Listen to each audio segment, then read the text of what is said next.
हजरत सैयदना बिलाल हबशी को लेने के लिए सिद्दीक अकबर पहुंचे। 2000 दिनार, 3 गुलाम, पढ़े लिखे सियाने समझदार जब दिए ना तो उमैया कहने लगा, अबू बकर बड़े घाटे का सौदा किया तूने।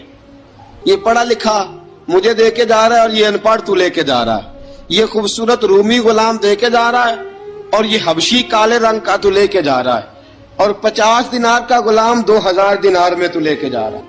हजरत जनाब सैयदना सिद्दीक अकबर रज़ी अल्लाह ताला कहने लगे, उमैया तू काफर है, लेकिन तूने अभी भी पैसे थोड़े मांगे हैं।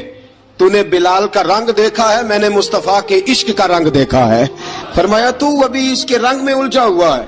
फरमाया अगर मैं यमन का हुक्मरान होता, यमन का बादशाह होता, और तू मुझे कहता कि बिलाल मैं तब दूंगा जब तू मुझे यमन की हुक्मरानी देगा।